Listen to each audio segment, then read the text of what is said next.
Bismillahirrahmanirrahim. Assalamualaikum warahmatullahi wabarakatuh. Perkenalkan, nama saya Anissa Safira Muntaha dari kelas 7B. Insya Allah akan mempresentasikan praktikum mengenai identifikasi penampakan asam nukleat pada brokoli. Dengan tujuan percobaan yaitu mengidentifikasi penampakan asam nukleat pada brokoli.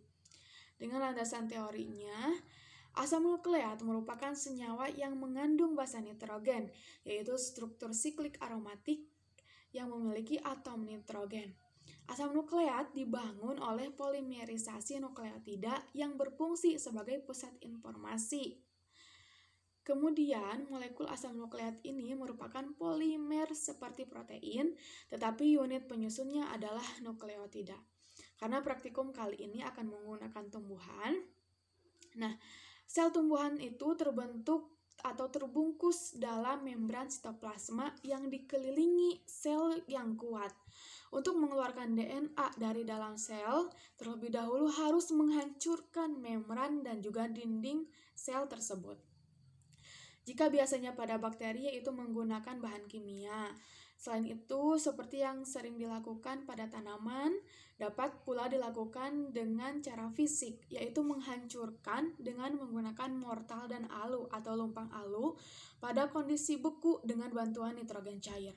Tepung sel yang diperoleh melalui cara fisik ini kemudian dilarutkan dengan beberapa bahan kimia, kemudian disentrifugasi untuk memisahkan supernatan yang mengandung DNA, RNA, dan protein dari debris sel. Nah, teman-teman bisa lihat alat dan bahan yang akan digunakan pada praktikum kali ini. Ini adalah bahannya, yaitu sayuran brokoli, deterjen bubuk, garam dapur, alkohol, di sini menggunakan etanol 70%, dan juga aquades.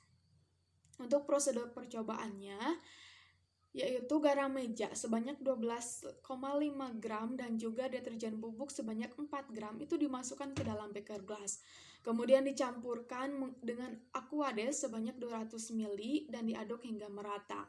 Lalu, brokoli sebagai bahan uji ditumbuk menggunakan lumpang dan alu dan dimasukkan ke dalam beker gelas yang lain. Kemudian, larutan garam meja dan deterjen yang tadi sudah dilarutkan, kita masukkan juga ke dalam beker gelas yang berisi brokoli. Selanjutnya disaring menggunakan saringan teh, kemudian dimasukkan ke dalam beker gelas ukuran 500 ml. Lalu ditambahkan etanol 70%, dan kita tunggu beberapa saat dan perhatikan dua lapisan yang terbentuk dalam beker gelas. Lalu kita ambil lapisan yang melayang menggunakan pengaduk. Nanti akan didapatkan penampakan asam nukleat dari brokoli. Ini juga ada data pengamatan yang bisa teman-teman lihat. Selanjutnya yaitu pembahasan. Percobaan kali ini melakukan pengamatan pada DNA dengan menggunakan beberapa bahan senyawa dan juga perlakuan fisik pada bahan yang akan diuji. Nah, proses isolasi DNA menurut Mulano, yang pertama adalah proses ekstraksi. Proses ekstraksi ini terdapat dua, yaitu perlakuan fisik dan juga secara kimiawi. Pada perlakuan fisik, yaitu penggerusan brokoli dengan lumpang dan alu. Hal ini bertujuan untuk memisahkan DNA dengan partikel lain yang tidak diinginkan. Proses ini dilakukan dengan sangat hati-hati sehingga tidak menyebabkan kerusakan pada dinding sel, membran plasma, dan juga membran inti. Sedangkan secara kimiawi dapat dilakukan dengan cara pemberian deterjen. Nah, deterjen ini dapat merusak membran sel dan membran sel pembungkus DNA. Ini disebabkan sifat dari deterjen yang hidrofobik, sehingga terjadi ikatan di antara keduanya dan dapat menyebabkan dinding sel ini rusak. Kemudian pengisolasian DNA ini ditambahkan garam dapur, lalu kita aduk. Kenapa harus ditambahkan garam dapur? Hal ini bertujuan untuk memekatkan DNA. Karena garam dapur itu Na+ dan Cl-.